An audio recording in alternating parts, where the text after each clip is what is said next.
Before the pyramids rose in Egypt, before Stonehenge caught the sun, a city thrived in silence, forgotten for 5,000 years beneath the sands of Peru. No writing, no weapons, no empire. And yet, they built pyramids, plazas, and temples aligned with the stars. Caral, the first city of the Americas, older than Egypt, older than history itself. How did we forget it? And what secrets did its stones carry through the centuries, waiting for us to return? The desert gives nothing freely. It buries, it erases. Under the pitiless Peruvian sun, the winds scrape the land clean of memory, stripping flesh from bone, stone from story. For millennia, what was once the beating heart of an ancient world lay concealed in plain sight, mistaken for barren mounds of dirt. Farmers plowed the land, shepherds grazed their flocks nearby, travelers crossed the valleys without a second glance. To the living, these hills were nothing. To time, they were everything. It was not until the late 20th century that archaeologists began to realize the truth, that these heaps of sand and rubble were not natural formations but monuments, not dunes but pyramids. The remains of a city so old it shattered every assumption about where and when civilization was supposed to begin. Caral, rising from the super valley like the ghost of another age, a city that predates the pharaohs of Egypt, the ziggurats of Mesopotamia, the written words of Sumer. Dated to nearly 2600 BCE, Caral is more than 5,000 years old, and in its plazas and stairways, its amphitheaters and temples, we see the outlines of a civilization that grew not from conquest, but from something stranger, something older. The story of Caral begins not with triumph, but with silence. When Peruvian archaeologist Ruth Shady first surveyed the Soup Valley in the 1990s, she saw nothing remarkable, a scattering of low, wind-smoothed hills. But closer inspection revealed geometry, angles, patterns. Beneath layers of sand lay platforms, staircases, and plazas, an entire city plan frozen in dust. Radiocarbon dating stunned the world. These ruins were nearly a millennium older than the pyramids of Giza. Caral was not simply another ancient site, it was the beginning of urban life in the Americas. Imagine the moment when the truth first emerged. Archaeologists brushing away centuries of sand to uncover staircases leading nowhere, platforms aligned with the horizon, plazas sunk deliberately into the earth. This was not the work of nomads or tribes. This was urban planning, vision, a city designed to endure. And yet, Caral carried with it a riddle. Where were the weapons, the fortifications, the graves of kings, the carved gods, the evidence of conquest? None were found. Unlike Mesopotamia, Caral seemed to have been built not for war, but for harmony, for ritual, for trade, for music. Archaeologists uncovered flutes made from pelican and condor bones, instruments older than history. They found woven textiles, gourds, fishing nets. They found vast plazas where thousands might have gathered in ceremonies echoing with song. But not swords, not spears, not shields. How do we reconcile this? That one of the world's first great cities rising in harsh desert was sustained not by bloodshed, but by something else. Perhaps by faith, perhaps by trade, perhaps by the stars. Stand now in your imagination within Caral as it once was. The desert winds are softer, the super valley greener. Cotton fields sway, traded with coastal fishermen for anchovies and sardines, the lifeblood of this civilization. Fires blaze in stone pits, rituals sending smoke skyward. The great pyramids, platform mounds of earth and stone, rise above the valley floor, stairways climbing toward the sky. Amphitheaters carved into the ground pulse with music, flutes and drums echoing through the night. Thousands of people, men, women, children, move through this city in rhythm with the sun and the seasons, and always, above them, the stars. For Caral was not only a city of stone, it was a city of the cosmos, Many of its structures align with solstices, with cardinal directions, with celestial cycles that repeat over centuries. The ancients of the Supi Valley built monuments not only for themselves, but for time itself, to mark the movements of heavens they could not command but could not ignore. Why did they build? What compelled them to drag stones across desert and river, to raise pyramids in silence, to construct amphitheaters not for kings, but for rituals that would outlast them? The answer remains buried. But Caral whispers something radical, that perhaps civilization does not require war, that perhaps cities can rise not for empires, but for memory, for survival, for connection with the stars. And yet, if Caral was once the center of such a world, why did it vanish? Why did its name fade, its monuments sink into sand, its people disperse into silence? If Caral was the dawn of civilization in the Americas, why was its light extinguished, hidden from history for 5 millennia? The desert offers no answers, only riddles, pyramids without kings, temples without gods, a city without war. And the haunting question, what did they know that we have forgotten? This is where our story begins. Not in Egypt, not in Mesopotamia, but in a forgotten valley of Peru. Caral, the lost city older than Egypt, the city that rewrites history. But to understand Caral is to face a paradox. How could a people without writing, without metal, without armies, have built monuments that endure to this day? What power sustained them? What knowledge guided them? And most unsettling of all, why did they leave it behind? The desert whispers, but only if you know how to listen. For centuries, the Super Valley lay quiet, its wind-swept ridges and barren plateaus concealing secrets older than history itself.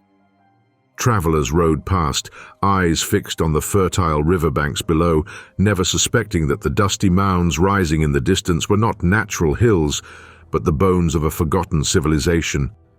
Caral slept under layers of sand and silence, erased by time, waiting for someone to ask the right question.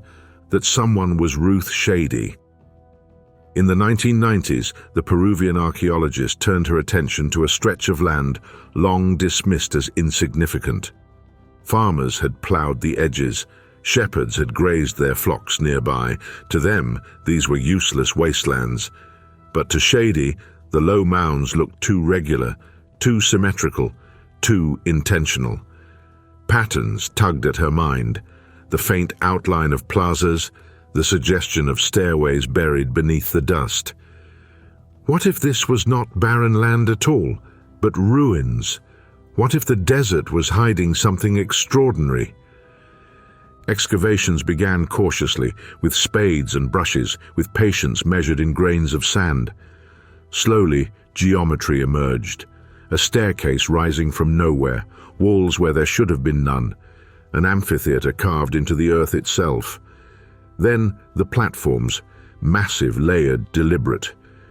The hills were not hills at all, they were pyramids.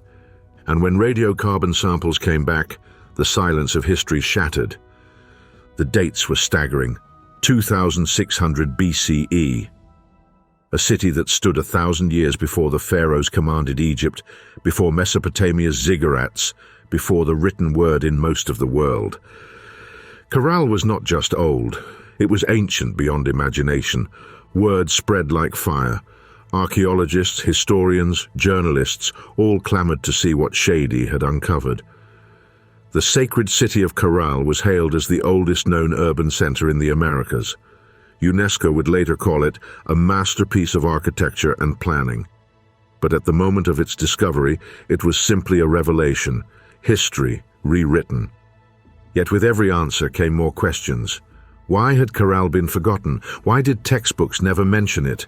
Why had the cradle of Andean civilization remained invisible until now? Some whispered of neglect, of academic bias, of a world too focused on Egypt and Mesopotamia to imagine that Peru could harbor something just as old, perhaps older. And the city itself was full of paradoxes. 6 pyramids dominated the valley floor, vast enough to command thousands of workers.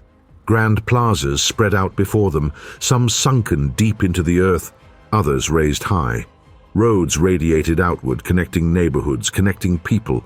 This was urban life, unmistakable. And yet there were no signs of warfare, no weapons, no fortresses, no walls. In Mesopotamia, cities rose from competition, from defense, from conquest. In Caral, the silence of war was deafening. Instead, archaeologists found flutes, dozens of them crafted from the wing bones of condors and pelicans, tuned to scales that could still be played today. Imagine the sound, haunting notes drifting across the desert night, echoing off stone walls, carrying memory and meaning through the air. Could it be that Caral was bound not by bloodshed, but by music? That harmony, rather than violence, was the glue of their society. And then there were the offerings. Burned remains of reed baskets, charred textiles, ashes of food, evidence of great ritual fires lit within the pyramids themselves, ceremonies conducted to the rhythm of drums and flutes, to the gaze of the stars above. Caral was not simply a place to live, it was a place to connect with the heavens, with the earth, with each other. But buried deeper were puzzles still harder to explain. A mound revealed a series of small chambers, each meticulously aligned to catch the setting sun. Another plaza's orientation matched the solstice, the longest day of the year. Was Caral a city of astronomers, a place where stone and sky were woven into a single code? If so, why? To measure time, to honor gods, or to leave behind a message only future generations would understand? Think about it.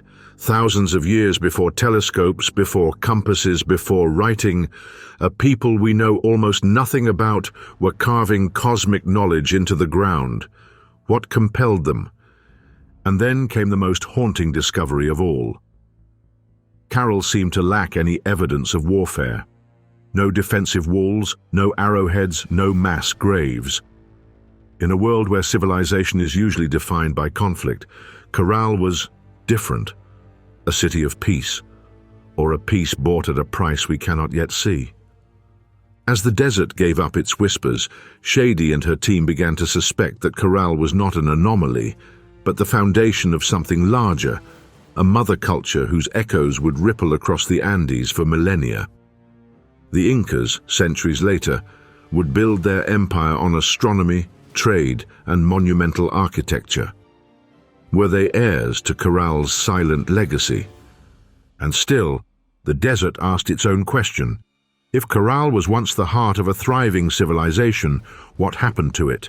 Why did its people vanish? Why were its monuments buried, erased, forgotten? The winds offered no answer, only silence. But silence, too, can be a clue. Civilization is a word we often reserve for the great cradles of the old world. Mesopotamia, the land between rivers, where ziggurats rose and cuneiform etched the first lines of history. Egypt, where pharaohs ruled beneath pyramids that touched the sky. The Indus Valley, where cities like Mohenjo-Daro and Harappa spread across fertile plains with streets and drains that astonish us still. These are the names repeated in classrooms, in textbooks, in documentaries. They are the beginning of the story, or so we thought. Caral changes that, because when you set Caral's dates beside these ancient titans, something strange happens. The timeline, once neat, becomes unruly. Egypt's pyramids are often hailed as the benchmark of human ambition, massive stone monuments rising around 2500 BCE. But Caral was already ancient by then. The city's origins trace back to roughly 2600 BCE, perhaps earlier, its great pyramids rising from desert stone while Egypt was still finding its stride. In Mesopotamia, cities had long been growing, Uruk, Ur, Lagash, by the 3rd millennium BCE. But their written legacy and monuments placed them firmly in the spotlight. Caral, hidden half a world away, was never given the same stage. Yet its plazas, its pyramids, its deliberate alignments all tell the same story. Here, too, urban life flourished at the dawn of civilization. And in the Indus Valley, cities like Mohenjo-daro were reaching their zenith around 2000 BCE, centuries after Caral had already begun its story. The Americas, dismissed for so long as a later chapter in human history, reveal themselves to be just as ancient. But here's where the story takes a darker twist. For if Caral stood shoulder to shoulder with Egypt, Mesopotamia, and the Indus, why was it forgotten? Why did its name vanish, its story erased from the chorus of first civilizations? Part of the answer lies in the way history was written. For centuries, European scholarship looked east, to the Fertile Crescent, to the Nile, to the Mediterranean. The Americas were framed as new, lands discovered, not lands remembered. Even the Incas, whose empire rivaled Rome in scale, were cast as latecomers. That Caral had already thrived millennia before was a truth too inconvenient, too disruptive. And so it was ignored, until the desert itself forced the truth back into the light. Think of it. When Caral's people were building amphitheaters and pyramids, Egypt's great pyramids did not yet exist. When flutes played in Caral's plazas, Stonehenge had not yet aligned with the solstice. Caral was not a shadow of old-world greatness, it was its equal. Perhaps, in some ways, its superior. But the comparisons go deeper than dates. Consider the paradox of development. Egypt had writing, hieroglyphs etched into tombs. Mesopotamia had cuneiform pressed into clay. The Indus Valley had seals, symbols, languages we still struggle to decipher. Caral had none of these, no writing, no script, no carved records of kings or gods. And yet they built. Their pyramids still stand, their plazas still command the valley floor. A civilization without writing but not without memory. A civilization that chose other methods to preserve knowledge, music, ritual, alignment with the stars. And what of war? In Mesopotamia, conquest was constant. In Egypt, armies marched, kingdoms clashed. Even in the Indus Valley, fortifications rose, signs of defense against enemies or flood. But in Caral there is no evidence of war, no weapons unearthed, no skeletal remains bearing wounds of conflict. A city of peace, or a city whose wars left no trace. That silence is perhaps the most haunting discovery of all.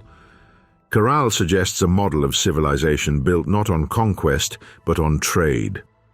Cotton grown in the valley was woven into fishing nets, exchanged for anchovies and sardines from the coast.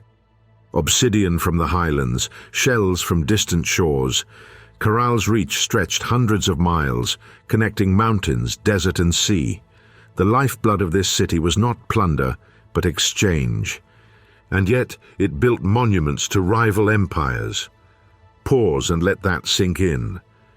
In a world without metal tools, without the wheel, without beasts of burden, Caral's people raised 6 massive pyramids, some rising nearly 100 feet, covering acres of land.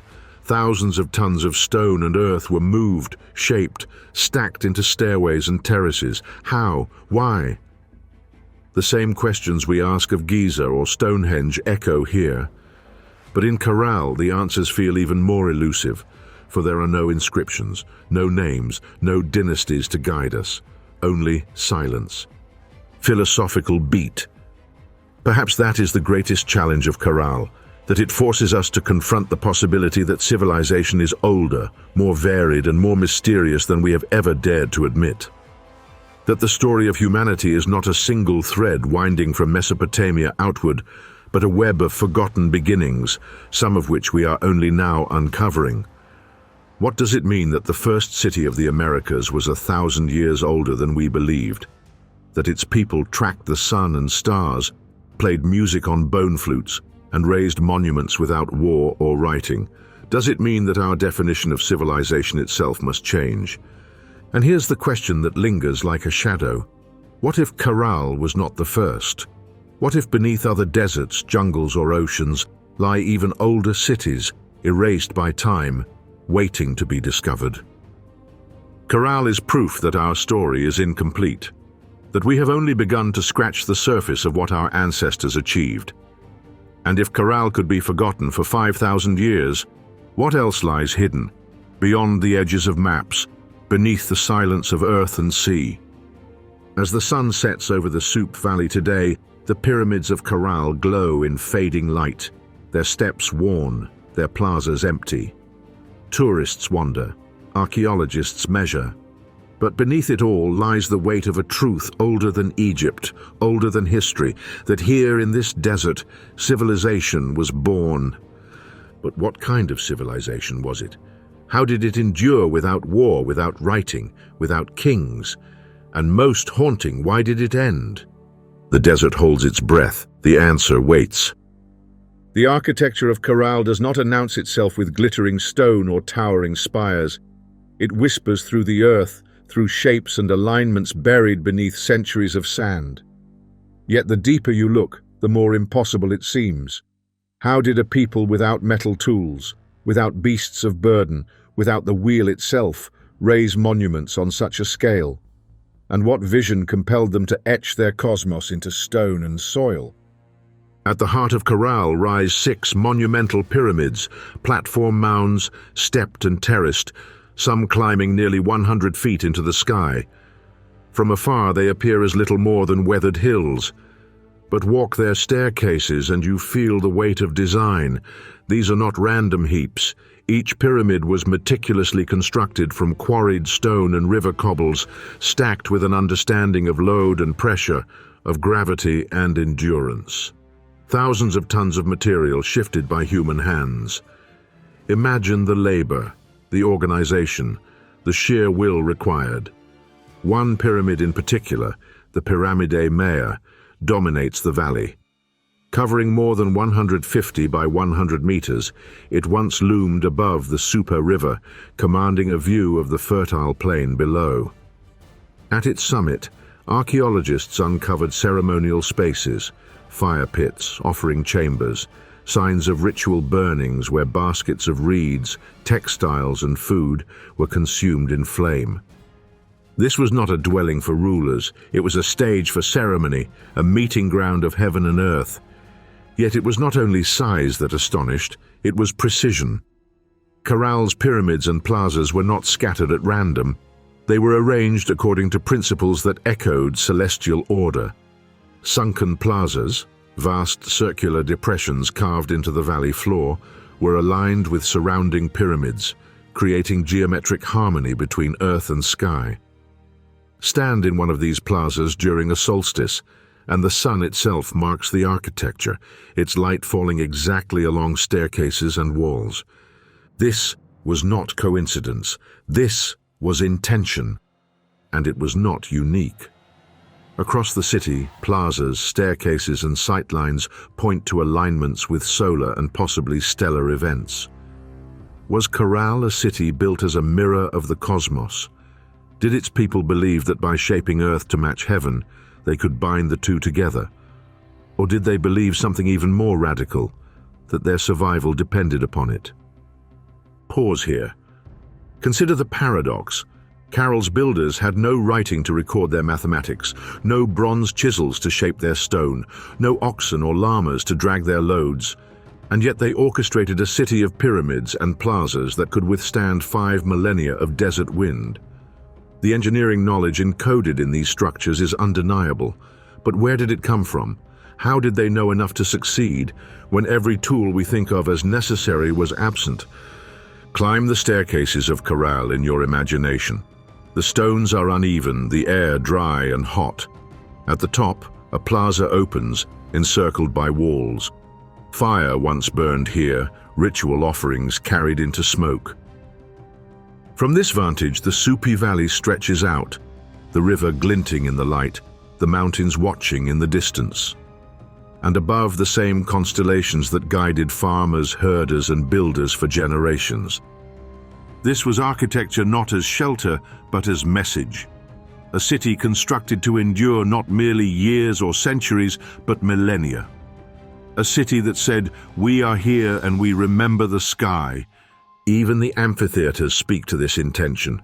Circular spaces, large enough for hundreds, carved into the valley floor. instruments of sound and spectacle designed to gather communities in ritual, to unify people through performance and rhythm. Archaeologists uncovered flutes tuned in pairs, designed to play in harmony, an orchestra of bone and breath resonating in these open-air theatres.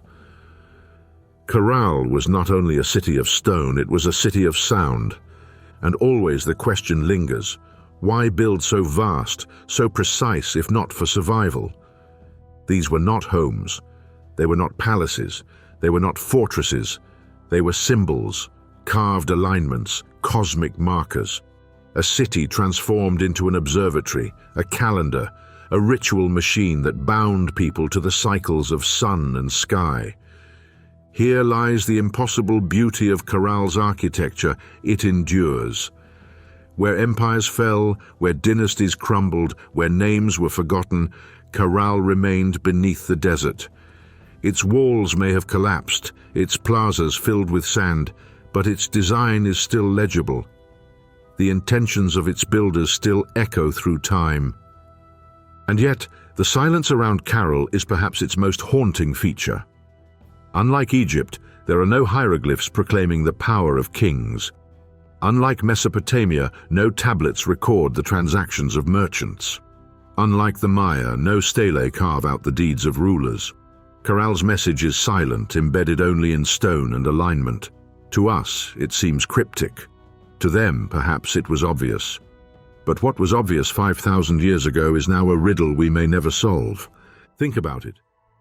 What if Caral's pyramids were not only monuments to the sky, but instruments of memory? What if the people of Caral, knowing they had no writing, knowing memory could fade, chose to carve their knowledge into earth itself? Stones do not forget. Sand may cover, but it does not erase. Was Caral's architecture itself a text, a language written not in symbols but in structures? And if so, what was it trying to say? Archaeologists debate. Some argue that Caral's alignments were practical, a calendar for planting and harvest, a way to predict the solstices, to organize trade and ritual. Others believe they carried spiritual weight, messages to the gods, mirrors of the heavens, and still others whisper that Caral's silence masks a deeper truth, that we are only beginning to read a code written across civilizations, a code of stars and stones repeated in Egypt, in Mesopotamia, in Stonehenge. A code we have forgotten, but one that our ancestors may have known well. In the end, Caral's architecture is impossible, not because it defies engineering, but because it defies expectation. We expected civilization to mean writing, weapons, rulers. Caral gives us none of these. Instead, it gives us pyramids aligned to the cosmos, plazas sunk into the earth, amphitheaters echoing with music, and silence carved into stone. It asks us to reconsider the very meaning of civilization. What if the first city of the Americas was not built on conquest, but on harmony? Not on power, but on memory. Not on kings, but on stars. The stones of Caral whisper an answer, but to hear it, we must listen as the desert does, in patience, in silence, in awe. And still the question deepens. For if Caral could build monuments of such impossible precision without writing, without war, without kings, what else did they know that we have yet to uncover? If stone was Caral's body, then music was its breath. Beneath the sands, archaeologists uncovered artifacts that seemed at first almost out of place in such an ancient city. Flutes, dozens of them, crafted from the wing bones of condors and pelicans, hollowed and shaped with astonishing care. Their surfaces worn smooth from use, their finger holes precisely placed to generate harmonies that still resonate when played today. Imagine it, 5,000 years ago, as pyramids rose and plazas filled with ritual fire, music drifted across the desert night, haunting, mournful, celebratory, an ancient chorus that may hold the key to understanding how this city endured. Why music? Why instruments crafted with the same precision as the pyramids themselves? In most accounts of the birth of civilization, music is an afterthought, an indulgence that comes after survival. Yet in Caral, it seems central. These flutes were not rare tokens. They were plentiful, suggesting not luxury but necessity. Music here was not background, it was structure. Picture the scene. In a sunken plaza, hundreds gather, fires blaze at the edges, smoke rising into the stars. Priests or elders step forward, flutes raised, their notes cutting through the crackle of flames. Drums join, fashioned from hides stretched taut. The sound is not random, it is orchestrated, tuned. The flutes found at Caral were often made in pairs, designed to play in harmony, suggesting ensemble performance. Entire groups may have played together, their melodies weaving a net of sound that bound the people into one. Could it be that Caral's social glue was not fear of kings or obedience to soldiers, but music itself? A communal rhythm, shared and repeated, echoing through plazas and pyramids until it became identity. The idea is not so far-fetched. Across the world, music predates writing, predates agriculture, perhaps even predates language. Flutes made from bird bone in Europe stretch back more than 30,000 years. Rhythm is universal, embedded in heartbeat and breath. To gather in sound is to become more than individuals. It is to synchronize. Perhaps Caral's leaders understood this intuitively, that to control music was to control memory, emotion, cohesion, and the symbolism deepens. The bones chosen for Caral's flutes were not random. Condors, the lords of the sky, soaring on invisible currents. Pelicans, the masters of the sea, diving through waves. To hold such a flute was to hold a piece of the world itself. Air moved through bone, and sound was born, a literal breath of life from bird to human to community, a sacred chain of meaning. But there is another, more radical possibility. Some researchers speculate that Caral's plazas, especially the sunken amphitheaters, may have been designed to amplify sound. Their curves, their symmetry, their depth, perfectly suited for resonance. If true, then these spaces were not only for gathering, but for transforming. Imagine the sound of dozens of flutes and drums reverberating through stone chambers, amplified until the music seemed to come not from the players, but from the earth itself. The city becomes an instrument, architecture becomes harmony, civilization itself becomes a song, and here a thought lingers. What if Caral's music was more than ritual? What if it was memory? Without writing, how did they pass knowledge through generations? Through stories, through rhythms, through melody. Music as archive. Each song a vessel of time, encoding when to plant, when to harvest, when to gather, when to pray. Each note a reminder of cycles of sun and star. In this way, music may have been Caral's language, a language we can no longer fully hear, but one that shaped their lives as surely as writing shaped Mesopotamia. Perhaps their flutes carried not only melody but message, lessons repeated across centuries, preserved in breath and bone. And yet music can be more than memory. It can be persuasion, control, power. In a city without armies, perhaps leaders wielded sound instead of swords, rituals orchestrated to awe, to bind, to command through wonder rather than fear. To stand in a plaza filled with 100 flutes is to feel your individuality dissolve, your identity submerged in rhythm. Unity becomes inevitable. Perhaps Caral's greatest invention was not pyramids, but harmony, social harmony engineered through music. But what of us? What do we hear when we listen to those ancient flutes today? Archaeologists and musicians have played replicas, coaxing sound from bone after millennia of silence. The tones are high, shrill, eerie, piercing the air like the cry of a bird or the wail of the wind, haunting, unsettling, almost alien. To modern ears they sound primitive. But in their repetition, in their harmony, one senses something deeper. These were not crude experiments. These were instruments of ceremony, tools of transformation. And what ceremonies required such sound? Fires lit on pyramids, smoke curling into the sky, offerings burned, songs rising in tandem with stars. Perhaps the music was intended to bridge worlds, the human and the divine, the earth and the cosmos. Breath, bone, fire and star woven into a single ritual fabric. It is easy to dismiss this as speculation, but consider, across the world, civilizations that never met all bound music to the sacred. The chants of Sumerian temples, the hymns of Egypt, the drumming of African tribes, the flutes of the Andes. Caral stands among them, one of the earliest proofs that music is not ornament, but foundation, a foundation as vital as stone, as enduring as sky. There is a paradox here. Caral built pyramids that would last 5,000 years, yet their music, their true voice has been lost to silence. The flutes survive, but the songs are gone. We can imagine, reconstruct, speculate, but we cannot hear what they heard.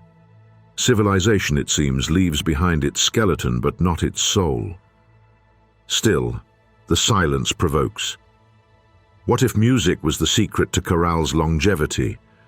A society without war, without writing, sustained not by fear or law, but by shared rhythm. A rhythm that bound valley and coast, trade and ritual, life and death. If so, then Caral offers us a haunting reflection, that perhaps the true foundation of civilization is not stone, but song. As the archaeologists pack away the flutes, as the desert wind blows across plazas long empty, one cannot help but wonder. Did the people of Caral believe their music would outlast them? Did they imagine that 5,000 years later, strangers from another world would hold their flutes, breathe into their bones, and summon sound from silence once more? If so, what message were they leaving for us? What song did they hope we would hear? The desert does not answer, but perhaps the music does. If only we could learn to listen. Civilization, as we are taught, is born of conflict.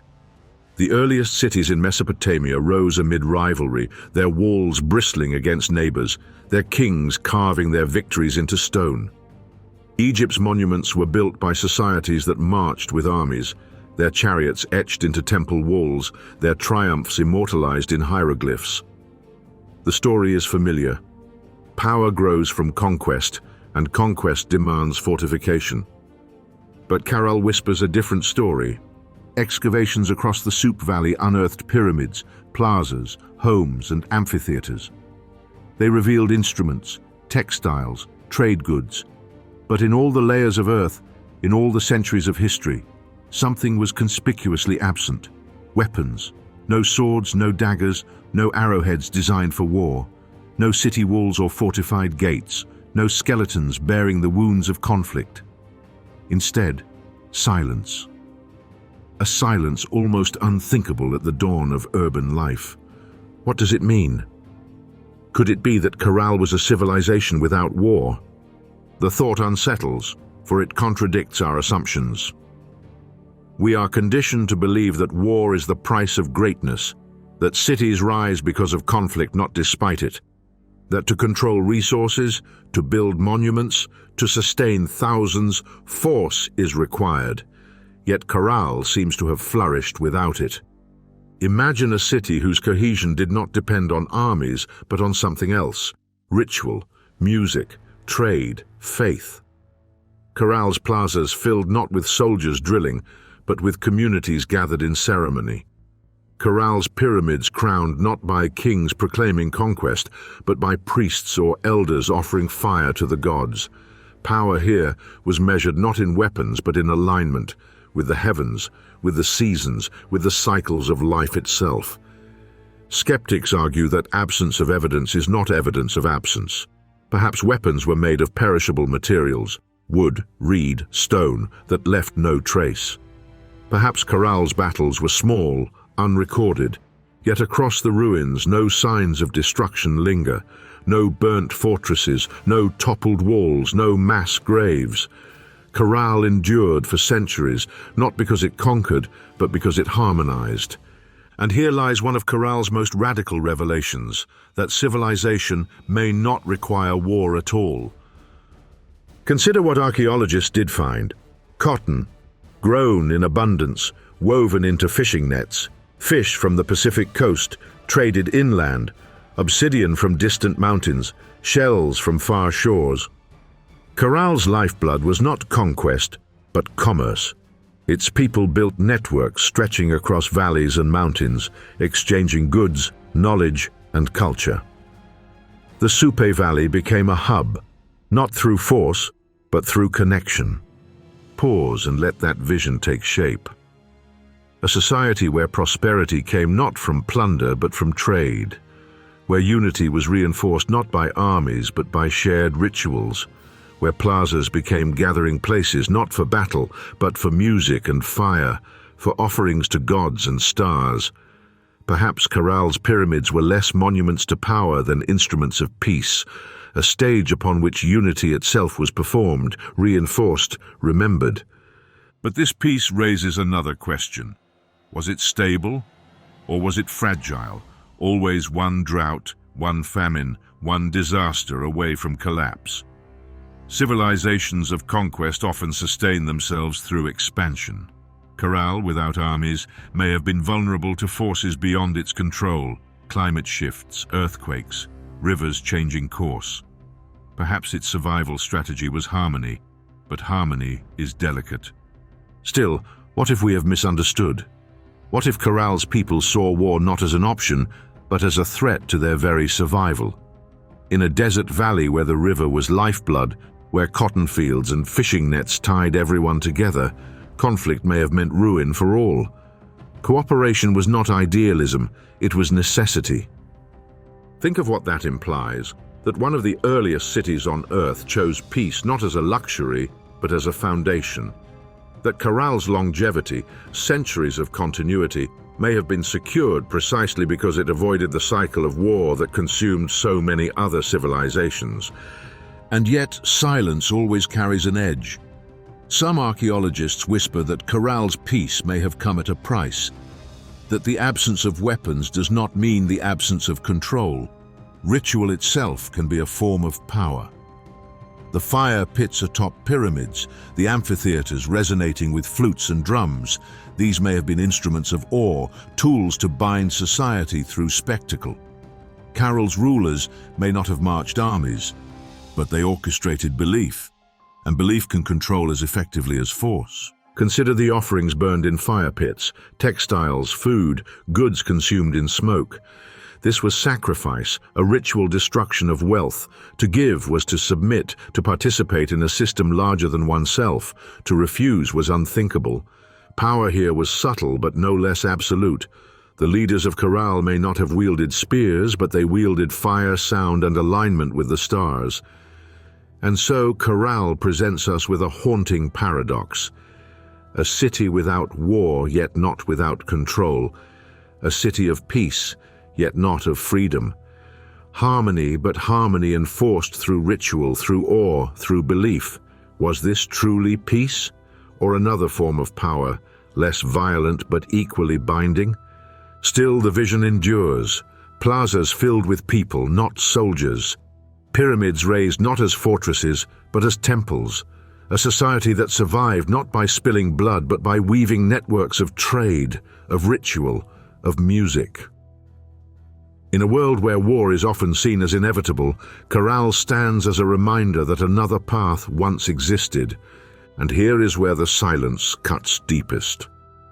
If Caral could thrive for centuries without armies, what does that say about us? What does it reveal about the civilizations that followed, about our own world, defined by endless conflict?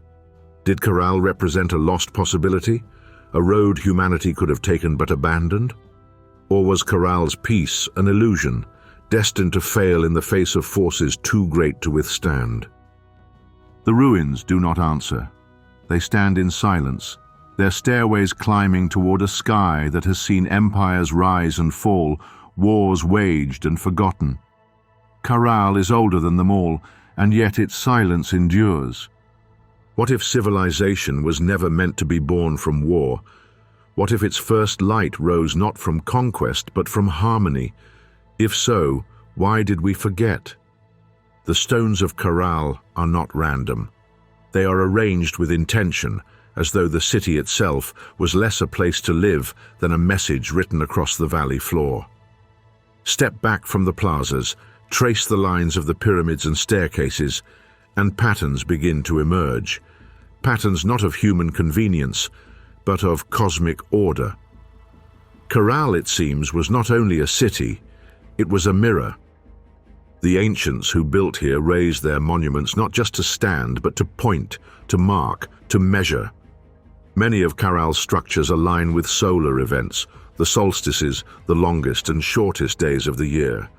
On those days, as the sun rose or fell, its light pierced directly along stairways or across plazas, igniting the architecture with cosmic precision. These alignments were not accidents. They were chosen, designed, preserved. Imagine it, dawn breaking on the longest day. Hundreds gather in the plaza, breath held as the first rays spill over the horizon. The sun rises, and its light cuts directly between two standing walls, striking a staircase that leads upward. The city itself becomes a clock, a calendar, a witness to time. The people of Caral did not need writing to know when to plant, when to reap, when to prepare for rain or drought. The heavens told them, the stones remembered, but it was not only the sun they followed. Some researchers believe Caral's alignments also connect with the stars, perhaps Orion's belt, perhaps other constellations long revered across the world. If true, then Caral was not merely an agricultural calendar, but an astronomical observatory. Its builders were not just farmers and traders, but sky watchers, astronomers, cosmic engineers. Pause here and consider what that implies. The precession of the equinoxes, the slow wobble of Earth's axis, causes the stars to shift their positions in the sky over thousands of years. To mark Orion's belt, for instance, across millennia, requires not only careful observation but continuity. Generations must remember what the stars once were and where they would be again. Oral tradition alone could not guarantee such precision. Caral's solution: to encode the stars in stone, to build monuments that carried memory beyond memory, knowledge beyond lifetimes. It is tempting to dismiss this as speculation, to see patterns where none exist. Yet Caral is not alone. Across the world, civilizations rose with a startling obsession for the heavens. The pyramids of Giza aligned with Orion. Stonehenge tracked the solstices. The temples of Angkor mirrored constellations in the sky. Why? Why would cultures separated by oceans and centuries all carve the sky into stone? Was this coincidence? Or did they all respond to something universal, something written not in culture but in the cosmos itself? Perhaps they built not only for survival, but for significance. To align with the heavens is to place oneself in the order of things, to claim connection with eternity. Caral's pyramids may have been less about power and more about belonging, a declaration that humanity was not separate from the cosmos, but part of its rhythm. But there is another possibility, more unsettling. What if these alignments were warnings? Clocks set not for agriculture alone, but for cycles far larger, cosmic events unfolding over millennia. Supernovae, comets, climate shifts written in the stars.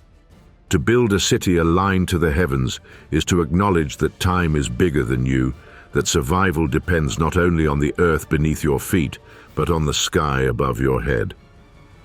Did Caral's builders know something we have forgotten? Stand now in Caral's amphitheater in your mind. The circular pit carved into the earth, the stones echoing with sound. Look upward. Above, the stars sweep slowly in their endless dance. Below, torches flicker, music rises, rituals unfold. Every gesture, every fire, every note is in rhythm with what is happening overhead. The city does not exist apart from the cosmos. It exists because of it. And here is the mystery. Why? Why invest such labor, such precision in cosmic alignment? In Egypt, pyramids aligned to stars proclaimed divine kingship, eternal rule. In Mesopotamia, ziggurats connected heaven and earth, stairways to the gods. In Caral, there are no inscriptions to explain, no hieroglyphs to proclaim. The alignments stand mute, their meaning erased by time. We can measure them, but we cannot read them. Their silence taunts us. Yet silence can be eloquent. Perhaps the meaning was never meant for us. Perhaps it was meant for the gods, or for the stars themselves. To align stone with sky is to say, we see you, we know you, we remember. It is an act of humility, of connection, of reverence, or perhaps it was an act of survival, a plea. Guide us, sustain us, let us endure. Think about what that means for us now.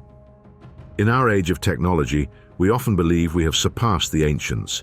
We measure stars with satellites, we predict seasons with mathematics.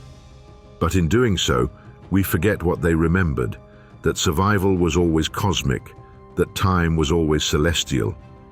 Caral's alignments whisper that we are still bound to the heavens, even if we have forgotten how to look up. And if Caral built to mirror the stars, then what does it mean that the city was abandoned? What cycle did they mark? What change did they foresee that led them to burn offerings and walk away? Did the sky itself dictate their fate? We cannot know. But the stones still stand, pointing silently towards solstices and stars, carrying a message written not in words but in alignments. A message that asks us to look up, to remember that the sky is not a backdrop but a map. Caral was more than a city. It was a dialogue between earth and heaven, between humanity and eternity, between silence and the stars. And as we stand in its ruins beneath the same sky that guided its builders 5,000 years ago, one question lingers. What were they trying to tell us? Every civilization leaves behind an ending.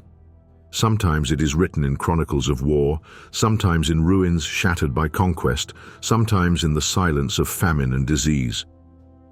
But Caral's ending is stranger still, an abandonment marked not by destruction, but by fire. Excavations revealed that many of Caral's pyramids, plazas, and ceremonial structures bear the scars of deliberate burning. Charred baskets, ashes of food, remnants of offerings consumed by flame. Layers of soot blackening stone that once gleamed beneath desert sun. This was no accidental blaze. It was ritual.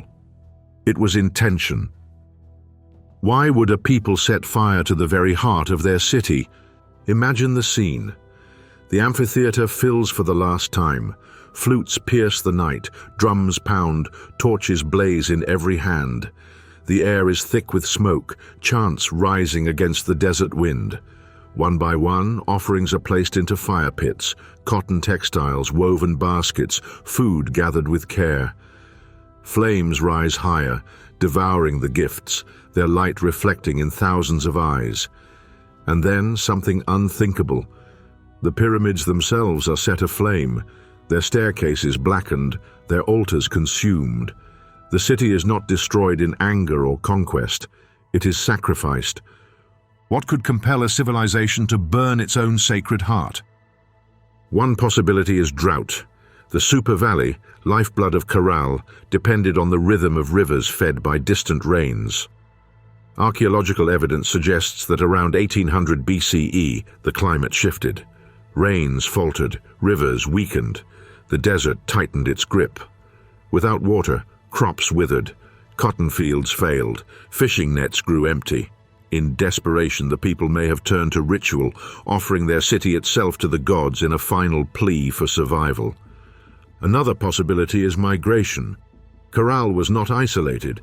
Its trade networks stretched across valleys and mountains, connecting coast and highlands. As climate shifted, people may have followed resources elsewhere, carrying traditions with them, abandoning the city that had once been their center. The fire was less an end than a transition, a ceremonial closing of one chapter before opening another. Yet the deliberate nature of the burning suggests something deeper. These were not hasty fires lit in panic. They were orchestrated, ritualized, communal. Entire plazas blackened in unison.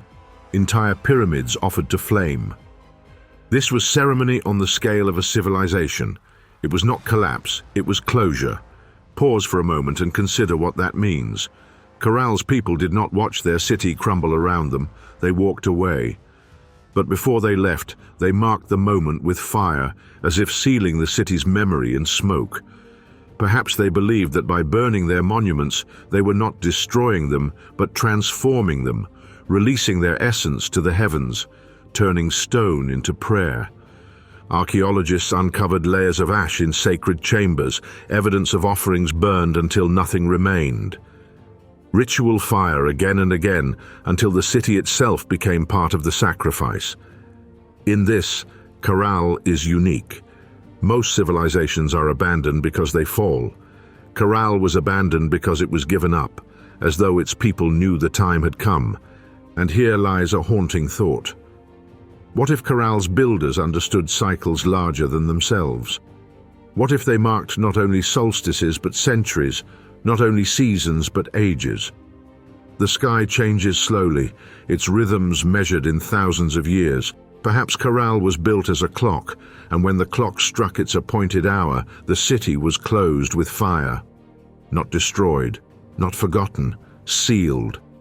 This interpretation unsettles, for it suggests intention where we expect chaos. Civilization is supposed to collapse under pressure, to fade in disarray. Caral did not collapse, it concluded. A civilization that began with song and stone ended with fire and silence. But silence can be deceiving. Caral's abandonment did not erase its influence. The Andean civilizations that followed, the Chavin, the Moche, the Nazca, the Inca, each carried echoes of Caral in their architecture, their astronomy, their rituals. Plazas sunk into the earth, temples aligned with the sky, music woven into ceremony. All can be traced back to the Super Valley. Caral may have burned, but its legacy smoldered across millennia. Still, the question lingers. Why walk away at all? Could a society so sophisticated not adapt? Why surrender the city that had endured for centuries? Some whisper of disaster beyond drought, earthquakes shaking the valley, rivers shifting course, even tsunamis striking the coast. Natural forces too immense to withstand. Others point to ideology. Perhaps Caral's priests declared the cycle complete, the gods appeased, the city no longer needed. To remain would have been heresy. And yet, what haunts us most is the image of fire, flames licking the stairways, smoke rising into the night, the last people of Caral watching their city become ash. What were they thinking? Was it grief? Was it reverence? Was it hope that in destruction there might be renewal? Today, when the sun sets over Caral's ruins, the stones glow with a strange warmth. You can almost see the fires that once consumed them, hear the flutes that played their final songs. The air itself feels heavy with memory, as though the city is still waiting for its people to return. But they never did. Instead, Caral fell into silence. Sand drifted over plazas, wind scoured staircases, time erased names. For nearly 5,000 years, the world forgot. And in that forgetting lies perhaps the greatest mystery of all. For Caral was not just abandoned, it was erased. No legends of Caral survived in Incan chronicles. No myths whispered of the lost city in the desert. Unlike Egypt or Mesopotamia, Caral left no written memory, no carved record, no echo in story. It vanished so completely that when archaeologists rediscovered it, they were not unearthing a known legend, but stumbling upon a ghost. A civilization that had once rivaled the old world, buried not only in sand, but in silence. Why? Why would its memory vanish so thoroughly? Was it because its people chose to close it, to seal it with fire and silence? Was forgetting itself part of the ritual? A deliberate erasure, as if the city was meant not to be remembered, but to be hidden until the right moment.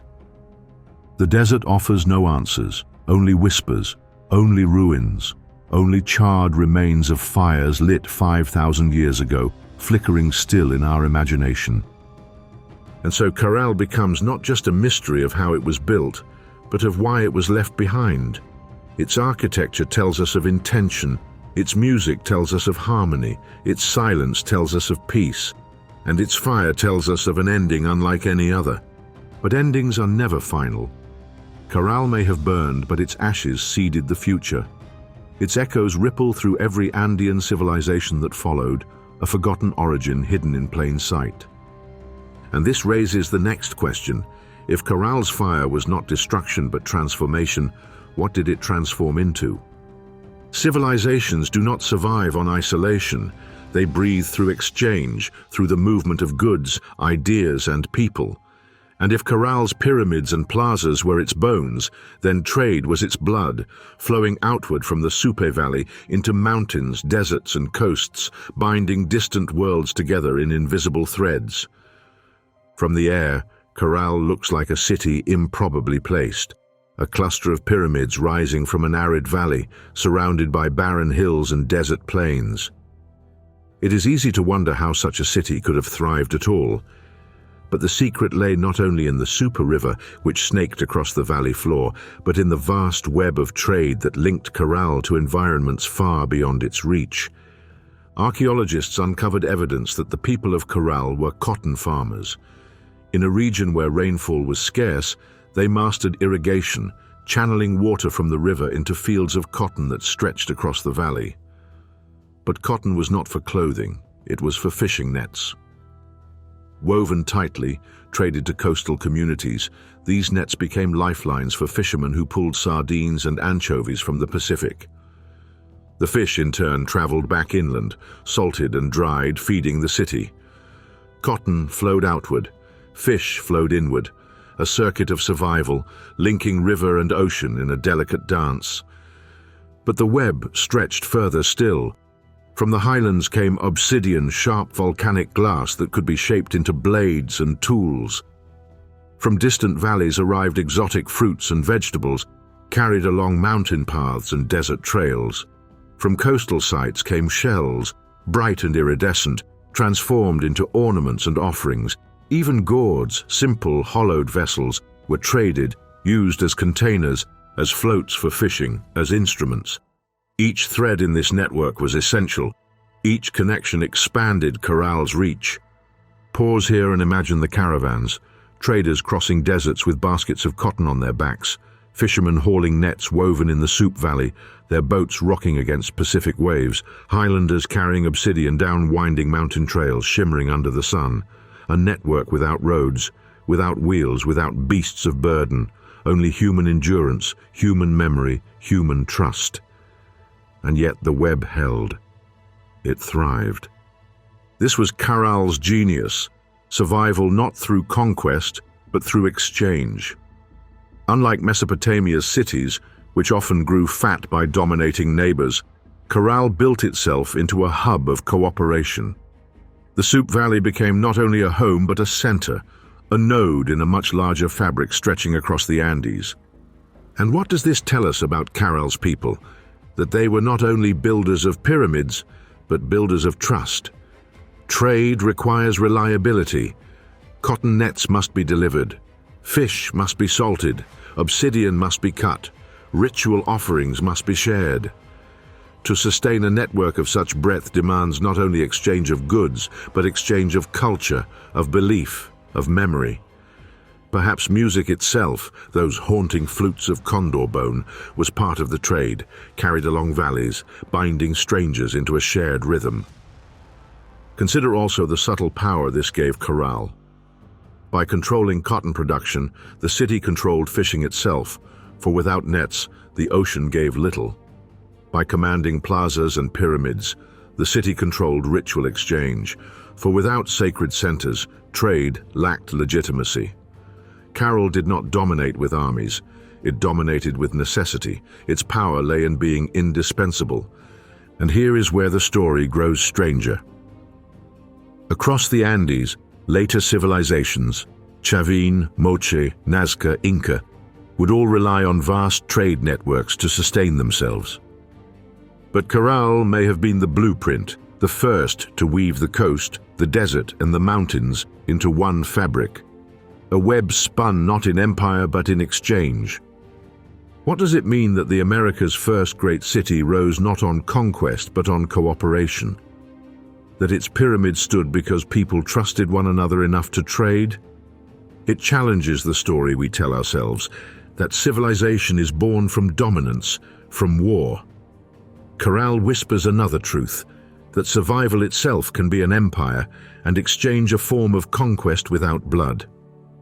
And yet, trade is never neutral. Power always hides in its flows. Who controlled the cotton? Who decided which plazas became sacred, which offerings legitimized exchange?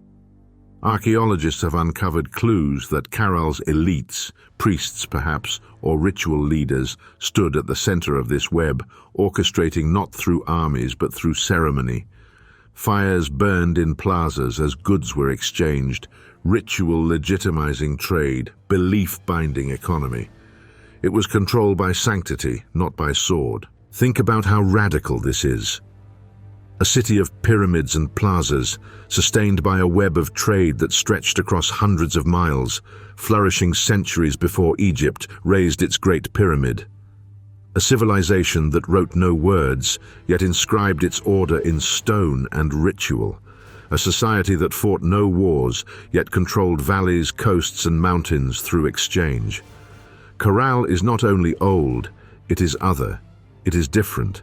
And here is the haunting thought. If Caral could weave such networks without metal, without beasts of burden, without the wheel, then what else might they have achieved? What knowledge did they carry along those trade routes? What ideas? What stories? Perhaps Caral was not only a center of goods, but of memory, a hub where traditions were exchanged and preserved. Perhaps its legacy is not only in pyramids, but in echoes that carried across centuries to the civilizations that followed. But trade networks are fragile. They depend on stability, on rivers flowing, on trust unbroken.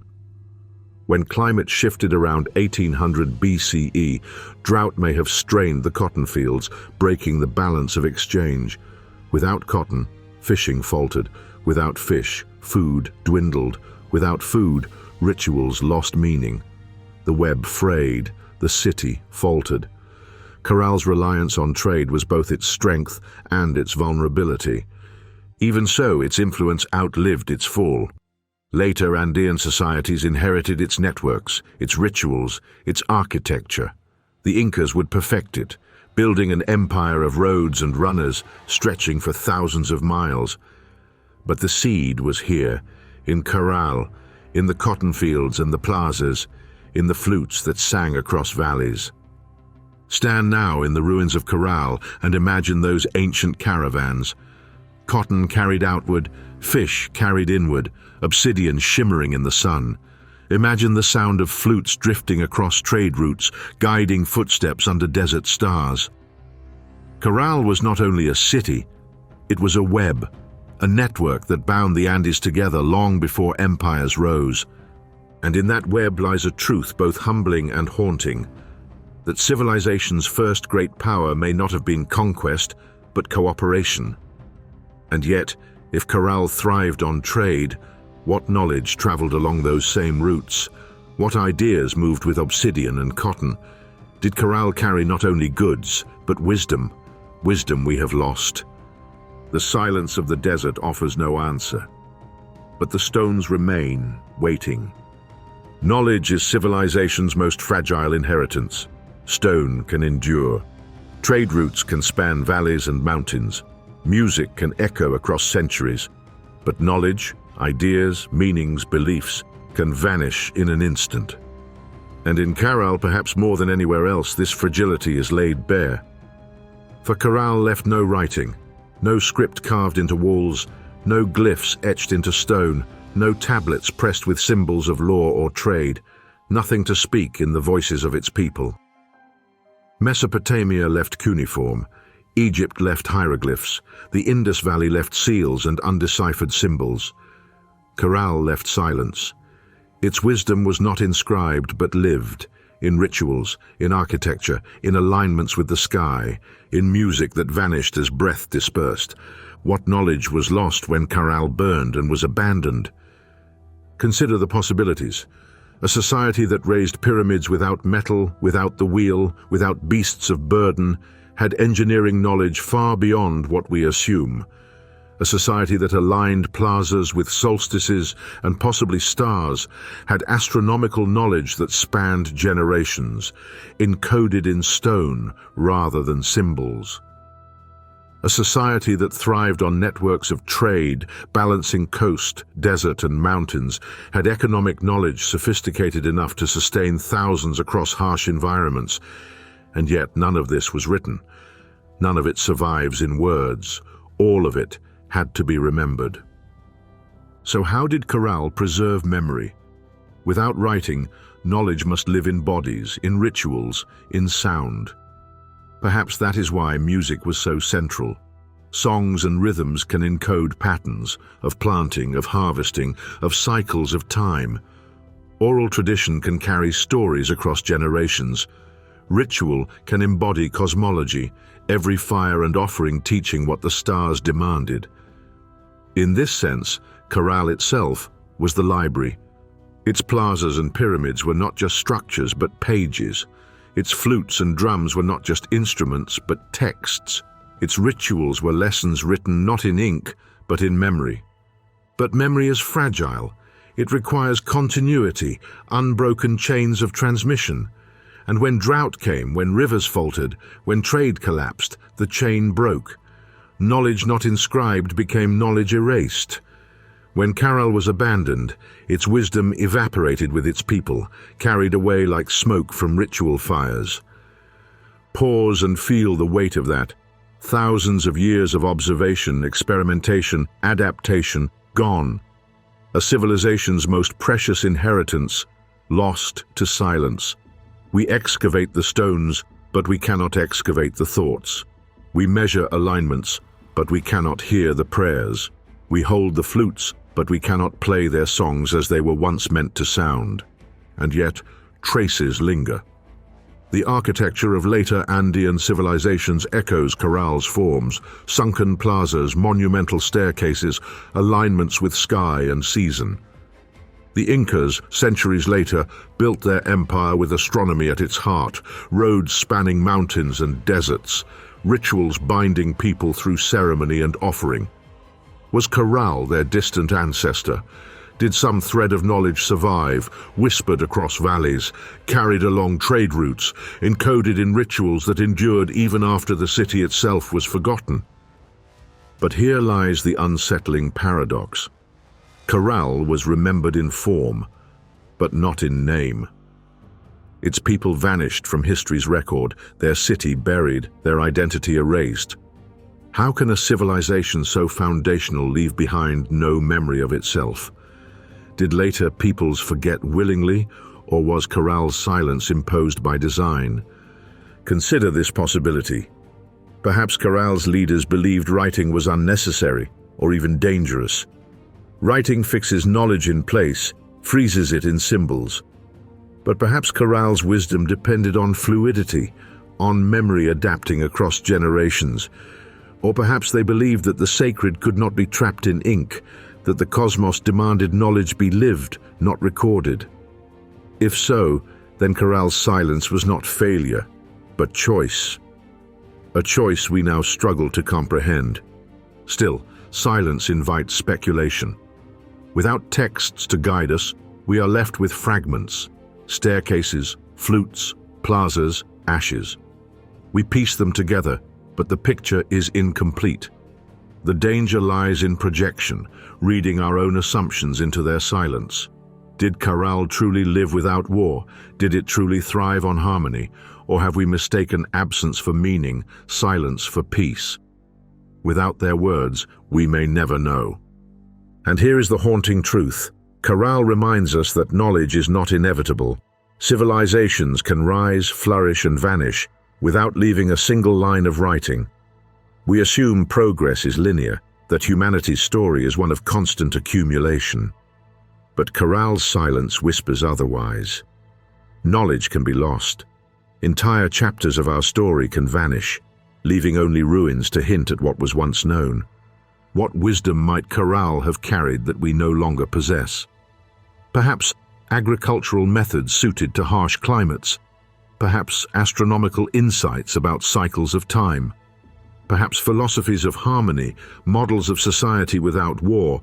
Perhaps even warnings, knowledge of disasters, droughts, cosmic events that they tried to encode in alignments and rituals, only for meaning to fade when memory broke. The silence is almost unbearable, because in Caral's absence of words, we confront the possibility that much of humanity's true story is missing, that what we know is only fragments, shadows, echoes. Caral is not just a lost city, it is a reminder of how much of ourselves we have lost to time. Stand in Caral's plazas today, and the silence feels heavy, as though the stones themselves are straining to speak. The staircases lead upward, but to no one. The plazas open wide, but to empty sky. The flutes lie buried, but no one plays them. It is a library of silence, a city of unreadable texts, a riddle carved in stone but stripped of words. And yet perhaps that is the point. Perhaps Caral's message was never meant to be written. Perhaps its builders believed the true knowledge was not in words but in experience, in living in harmony with sky, with river, with trade, with song. Perhaps the silence itself is the message, that wisdom is not only what is written, but what is lived. Still, one question lingers, unshakable. If Caral's knowledge was lost once, could it be lost again? Are we too building civilizations whose wisdom depends on fragile memory, fragile continuity, fragile systems that could vanish in an instant? What happens when our own writing fades, when our digital memory dissolves into dust? Will we too be remembered only in silence? Caral offers no answers, only absence, only the reminder that the oldest city of the Americas left no words, no names, no voices, only stones, only alignments, only whispers of knowledge we can no longer read. And so we must ask ourselves, what is more haunting, that Caral was forgotten, or that it may have remembered something we will never know? The story of civilization is supposed to be a story of progress, independent cradles of humanity sprouting across the globe: Mesopotamia, Egypt, the Indus Valley, China, Mesoamerica, the Andes, each rising in its own time, in its own place, each a product of necessity and ingenuity. But when you place Caral in this constellation, something uncanny begins to emerge. The timelines overlap, the forms resonate, the silences align. It is as if these ancient societies, separated by oceans and continents, were following the same hidden code. Look at the patterns. Caral raised pyramids in the Super Valley around 2600 BCE, just as Egypt's Pyramid Age began to stir along the Nile. Mesopotamia's ziggurats, built as stairways between heaven and earth, had already begun their ascent. The Indus Valley's great cities were flourishing with grids and drains, their seals etched with symbols we still cannot read. Thousands of miles apart with no known contact, civilizations were building in stone, aligning with the heavens, organizing communities around ritual and trade. Why? Were these coincidences of necessity, or were they responses to something larger? Consider the forms themselves. The pyramid in particular appears again and again: Egypt's limestone giants, Mesopotamia's layered ziggurats, Caral's stepped mounds. Even Mesoamerican civilizations, millennia later, would raise pyramids in Mexico and Guatemala. Why does this shape emerge wherever humanity begins to build at scale? Perhaps because the pyramid is stable, enduring, able to rise without collapse. But perhaps also because it points upward, a bridge between earth and sky, an architectural gesture of reverence, a universal impulse encoded in humanity itself. And then, the alignments. In Caral, plazas oriented to solstices and stars. In Egypt, the pyramids aligned to Orion's belt, their causeways marking celestial events. In Mesopotamia, ziggurats rose as cosmic stairways designed to connect heaven and earth. Across continents, humans were not just building for survival, They were building for the cosmos. They were inscribing sky into stone. Pause here and consider what that implies. Civilizations are supposed to arise from practical needs: food, water, shelter. But their first monuments were not granaries. They were not storehouses. They were temples, pyramids, plazas, observatories. Humanity's first impulse when organized into cities was not merely to feed the body but to orient the soul. What if civilization itself is not an accident of survival, but a response to the cosmos? And then there is the silence. Caral, no writing. The Indus Valley, a script undeciphered. Even Egypt's earliest hieroglyphs remain cryptic, their meaning shifting as dynasties rose. Mesopotamia wrote, but in clay, the most fragile of libraries, easily shattered, easily burned. Humanity's first civilizations seemed to whisper rather than shout, leaving fragments rather than clarity, as if they carried knowledge too sacred or too dangerous to record plainly. What was this hidden code? Some scholars argue for convergence, that given similar pressures, human societies evolve in similar ways. Rivers demanded irrigation, irrigation demanded organization, organization demanded ceremony. Perhaps the similarities are inevitable, but others suggest something deeper. That beneath the practical lies the symbolic, the cosmological. That humanity, at its beginnings, looked up at the stars and felt compelled to mirror them on Earth. That our first cities were not only places of survival, but places of meaning, built as reflections of the heavens. And if so, why? One possibility is necessity. The stars and sun dictated survival, when to plant, when to reap, when floods would come. To track the sky was to live. Aligning temples with solstices was not mysticism, but science in stone.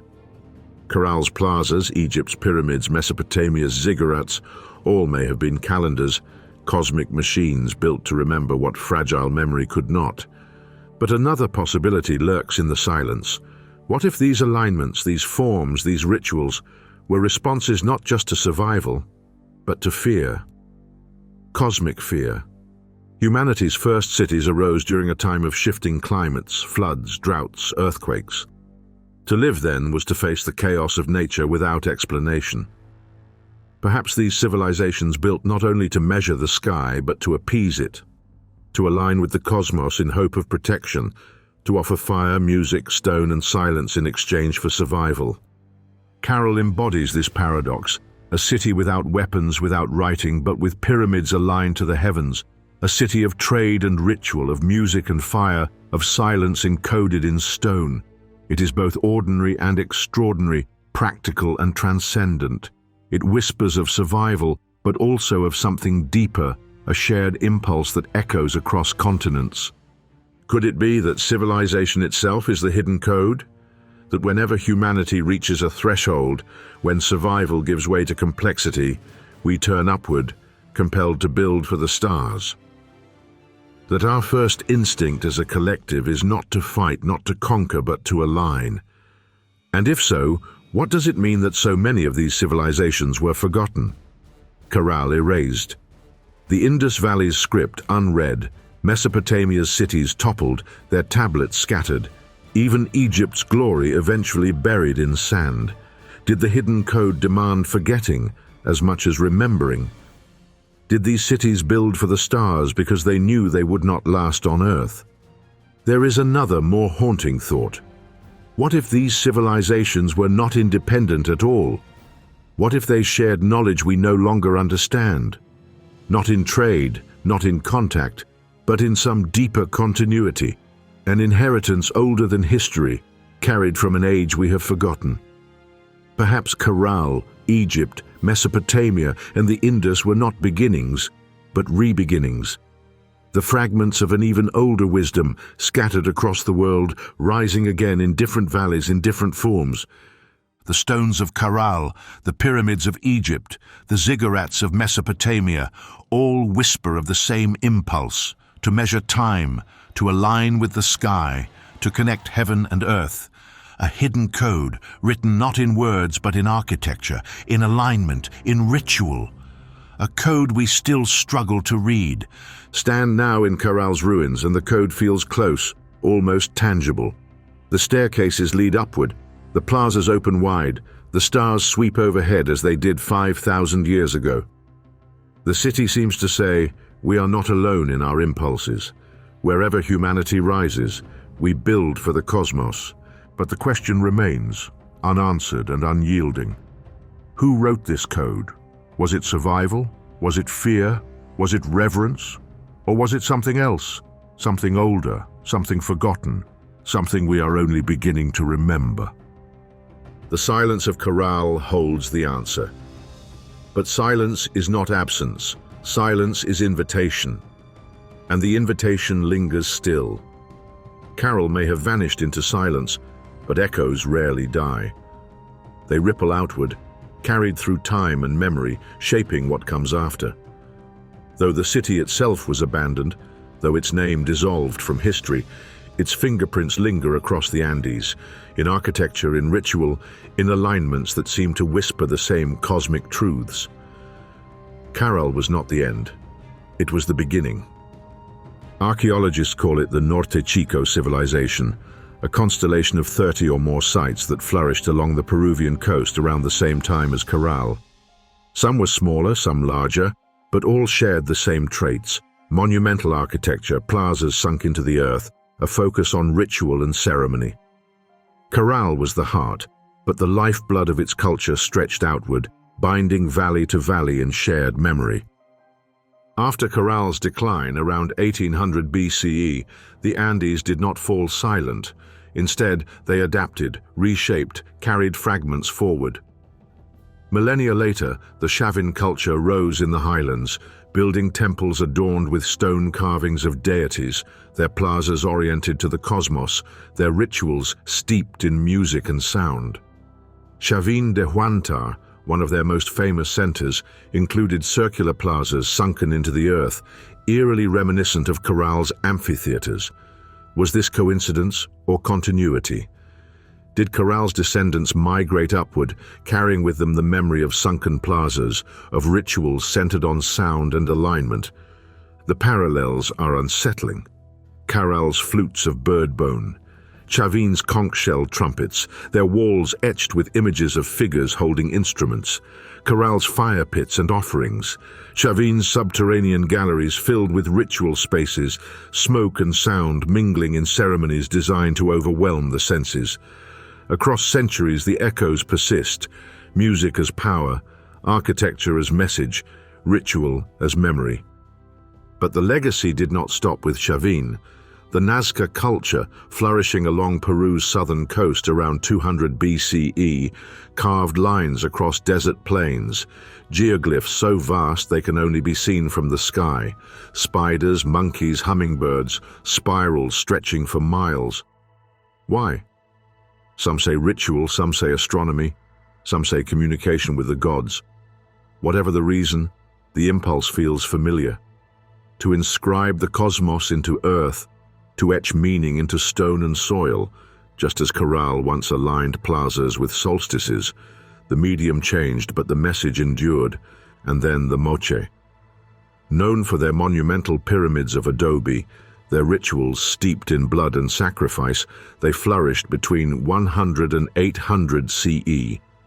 At first glance, they seem distant from Caral's peaceful plazas, yet even here, echoes linger. Their temples aligned with celestial events, their society structured around ritual performance, their leaders legitimized through offerings and spectacle. Caral's silence had given way to blood, but the blueprint remained. Architecture as authority, ritual as cohesion, cosmos as foundation. Finally, the Incas, the culmination of Andean civilization, an empire stretching thousands of miles, roads and runners, binding mountains and valleys into one. Their capital, Cusco, designed in the shape of a puma. Their temples aligned with solstices, their agricultural terraces mirroring cosmic cycles, their rituals carried out in plazas where communities gathered, offerings burned to gods of sun and sky. Even Machu Picchu, high in the mountains, was oriented with celestial precision. In every stone, in every alignment, in every ritual, one hears Caral's echo. The Incas themselves had no memory of Caral. In their chronicles, preserved after Spanish conquest, the city is absent. Yet absence is not erasure. The forms endure. The practices remain. Caral's silence echoes not in words, but in stone, passed down across centuries in architecture and ritual, a forgotten ancestor shaping descendants who never knew its name. Pause here and reflect on the haunting truth. Caral was forgotten, but not lost. Its influence seeped into the Andes, invisible but indelible. Later civilizations did not remember Caral, but they remembered what Caral remembered, that the cosmos was the measure of life, that architecture must align with sky, that music binds community, that ritual sustains survival. In this sense, Caral never ended. It became the foundation for all that followed. But what does it mean that Caral's influence endured without its memory? It suggests that civilization is not carried only by words or names, but by forms, by echoes, by unconscious inheritance. Caral's people may have vanished, but their ideas remained, embedded in ritual, in architecture, in alignment with the stars. Knowledge without writing can still endure, not as memory, but as echo. And here is where the silence grows eerie. If Caral's echoes can persist across millennia, shaping civilizations that never knew its name, what else lies hidden in humanity's deep past? What forgotten cities, erased from history, continue to shape us still? Caral reminds us that absence does not mean insignificance, that what is forgotten may still define the present. Imagine standing in Caral's amphitheater, music drifting upward to the stars. Then imagine standing in Chavin's sunken plaza, surrounded by conch trumpets and carved stone deities. Then imagine looking out over Nazca's desert lines, stretching into infinity. Imagine the Incas at Machu Picchu, solstice sunlight-piercing temples designed for gods of sun and sky. Across thousands of years, the echoes converge, a single chorus repeating the same truth. Humanity builds not only for survival, but for the cosmos. Caral was the first note of that chorus, and though the song changed, though it grew darker, bloodier, more complex, the melody endured. The Andes never forgot how to build in rhythm with the sky. And so we are left with a haunting realization. Caral's silence is not absence, it is resonance. The city burned, the people vanished, the name erased, but the echoes remained, shaping every Andean civilization that followed, whispering a truth we are only now beginning to hear again. But if echoes carry so far, what else might Caral's silence conceal? What wisdom, what warnings, what meanings might still be hidden in its stones, waiting to be read? The ruins of Caral rise silent against the Peruvian desert, but silence is never empty. In the absence of writing, in the absence of surviving voices, the city speaks in alignments, in orientation, in stone. And when archaeologists trace those lines, they begin to notice something strange. Caral was not built randomly. Its plazas, its pyramids, its staircases, many of them point outward toward the horizon, as if listening or waiting. And what they face is not the land, but the sky. This has led to one of the most tantalizing theories about Caral, that it was not only a city, but an observatory, a place where the heavens were studied, mapped, and perhaps even decoded. If true, then Caral was not merely the oldest city in the Americas. It was also one of the oldest astronomical centers in the world. Imagine standing on the flat summit of Caral's main pyramid 5,000 years ago. Before you stretches a desert plain, beyond it the Pacific Ocean, and above it a sky untouched by light pollution. At night, the heavens blaze with stars. The Milky Way cuts across the darkness like a river of light, and constellations march slowly from one season to the next. To the people of Caral, this was not background. It was instruction. Several researchers argue that the major pyramids of Caral are aligned with solstices, the longest and shortest days of the year. From certain vantage points, the sun would rise or set directly in line with the structures, marking the cycles of time. For a civilization without writing, this was not abstract knowledge. It was survival. Solstices told them when to plant, when to harvest, when the floods might come, when the droughts might threaten. The city itself became a clock, its very walls and staircases encoding the rhythm of the year. But the speculation doesn't end there. Some believe Caral's alignment went beyond the sun. The orientation of structures towards specific stars or constellations has been suggested, particularly Orion, which would later become central in Egyptian and Andean architecture alike. Could Caral's people have tracked the slow movement of stars, even precession, the Earth's gradual wobble that shifts the sky's pattern over millennia? If so, Caral wasn't only marking years, it was marking ages. Here the imagination stirs. What if Caral was not just a calendar, but a warning system? The ancient world lived under the sky's constant change, comets streaking, eclipses darkening the sun, stars shifting their place. To early peoples, these were not natural accidents. They were messages. The people of Caral, who dragged stones across deserts to mark the solstice, may have believed they were inscribing knowledge for survival against cosmic upheaval. In this view, Caral becomes less a city of trade and more a monument of memory, a place designed to remind future generations where the stars had been and where they would return. Consider Nabta Playa in Africa, Stonehenge in Britain, Chanquillo in northern Peru. Across the globe, the same impulse emerges, to carve the sky into the earth, to anchor the fleeting heavens into stone. Caral fits this pattern. It may have been the Western Hemisphere's first great attempt to bind the cosmos to architecture, a city not just of people, but of stars. And yet here lies the mystery. If Caral was an observatory, what exactly were they watching for? Solstices and seasons are obvious. But some scholars whisper of deeper purposes, rare alignments, cycles of catastrophe, warnings of climate shifts tied to El Niño or solar patterns. The region where Caral sits is one of the most environmentally volatile on Earth, prone to floods, earthquakes, and droughts. To survive, the people of Caral would have sought not only to endure nature, but to predict it. Was the sky their archive, their forecast, their sacred insurance policy? The amphitheaters of Caral deepen this question. Circular, sunken, resonant, some suggest they were not only spaces of music, but of sound-based ritual tied to astronomical events. Picture this. At solstice, as the sun dips into perfect alignment, hundreds gather in the plaza, flutes and drums sounding, firelight flickering. Above them, stars ignite in their seasonal pattern. Below them, stone encodes the same rhythm, a harmony of heaven and earth. In such moments, the city itself becomes a ritual machine, binding people to cosmos, memory to survival. It is here that the theory of Caral as a cosmic warning grows most provocative.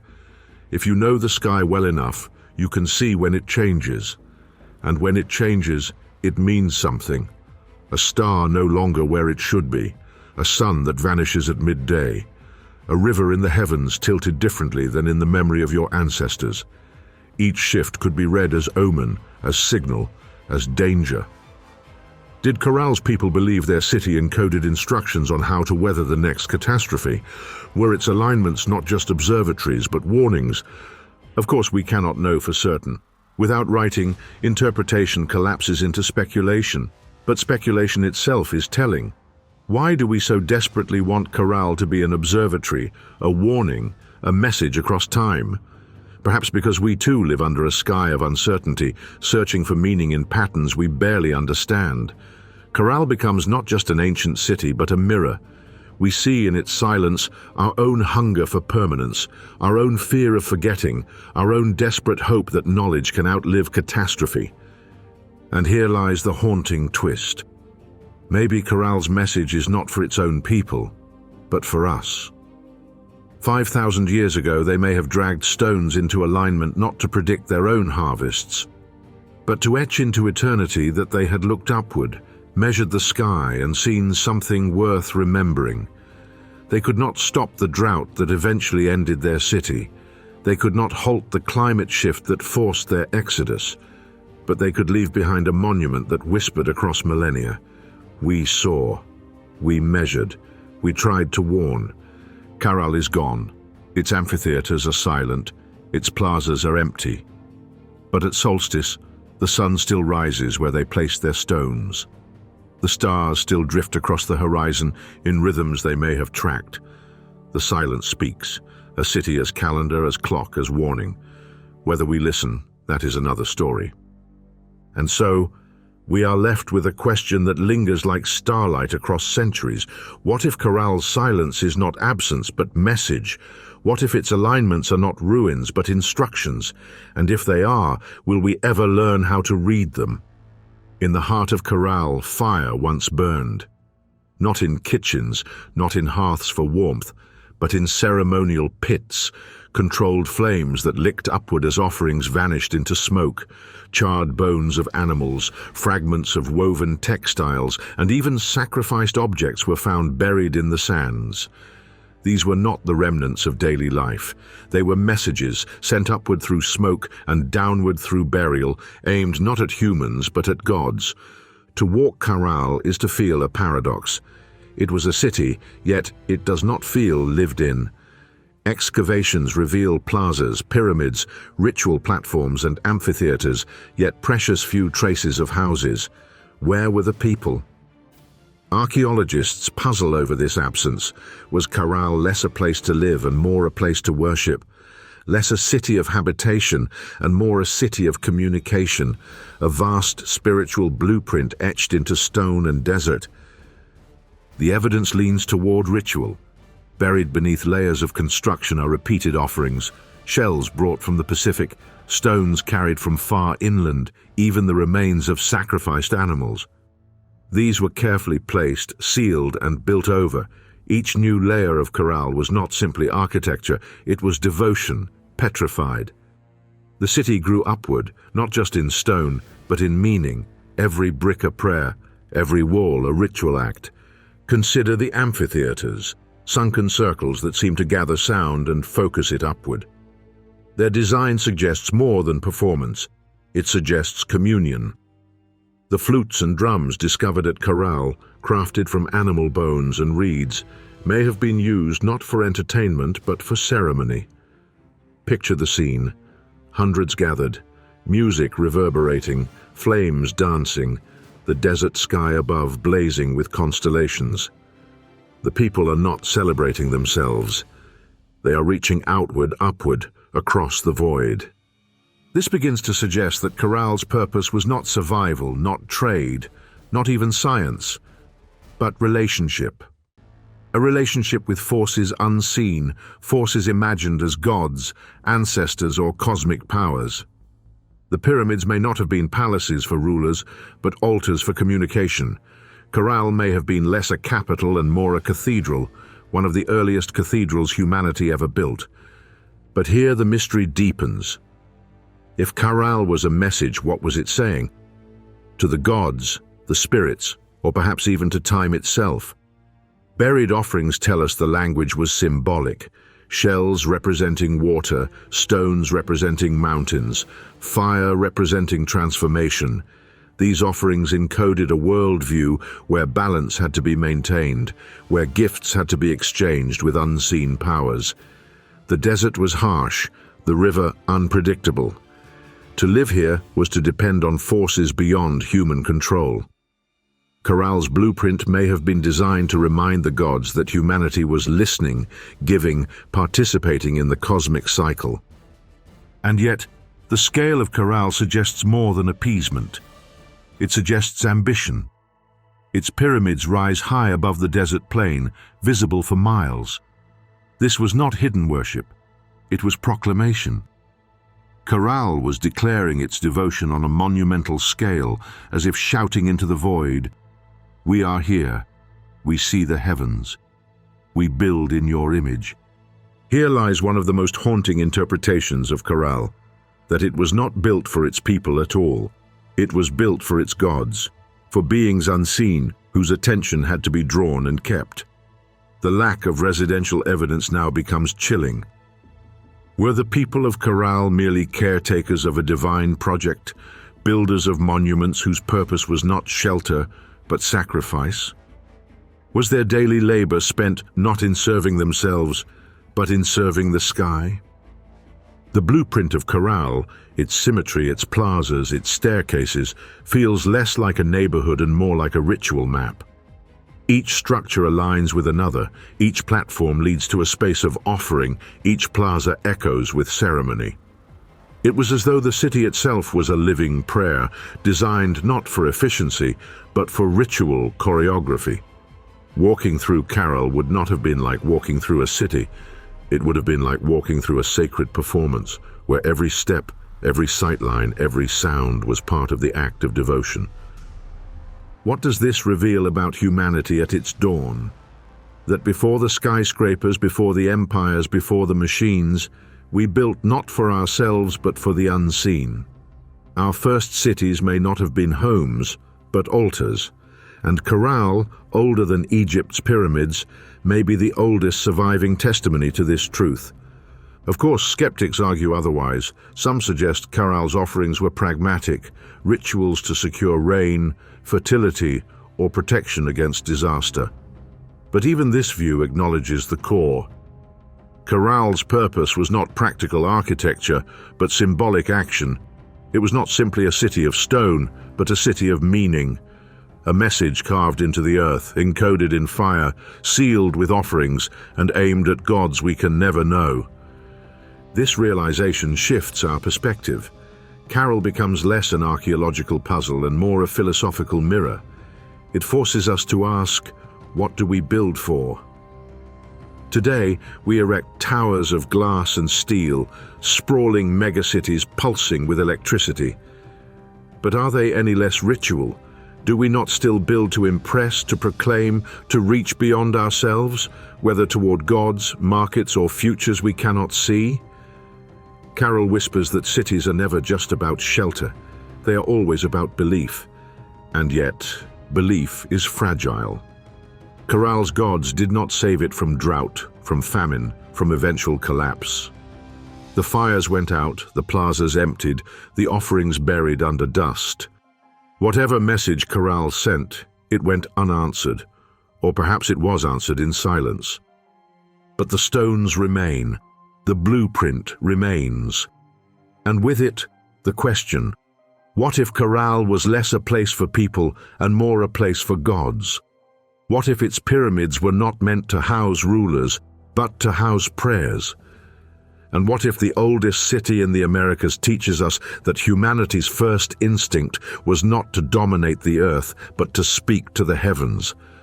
The desert wind whispers across the ruins, the fire pits are cold, the plazas are empty, but the alignment of Caral remains intact. Its blueprint still points outward, upward, beyond. Perhaps the gods are silent, or perhaps they are still listening. Caral should have been a household name. A city older than Egypt's pyramids, older than the ziggurats of Mesopotamia. A city whose plazas and pyramids whisper of a civilization that flourished before writing, before the wheel, before bronze. And yet, for centuries, it was invisible, a blank page in the book of human history. How could the world forget one of its oldest cities? Why was Caral left in silence while the names of Egypt, Sumer, and Babylon echoed across time? Part of the answer is simple. The desert buried it. The sands swallowed Caral whole, preserving its pyramids under centuries of silence. To the eyes of those who passed, it looked like nothing more than eroded hills. Generations walked by ruins without knowing they were ruins. It was not until the late 20th century that archaeologists finally unearthed its truth. And when they did, the revelation was staggering. A civilization had flourished in the Americas nearly 5,000 years ago, while elsewhere the first pharaohs were only just taking their thrones. But another part of the answer is darker. History, as we know it, is a story written by power.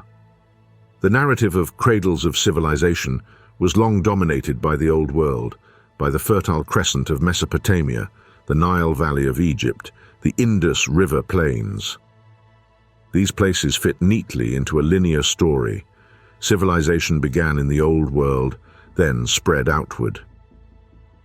To admit Caral's existence was to disrupt this story, to acknowledge that a city arose independently in the Americas at the same time as Egypt was, to admit that humanity's genius was not confined to one part of the globe. Civilization was not a spark that spread, it was a fire that ignited in many places simultaneously across the world.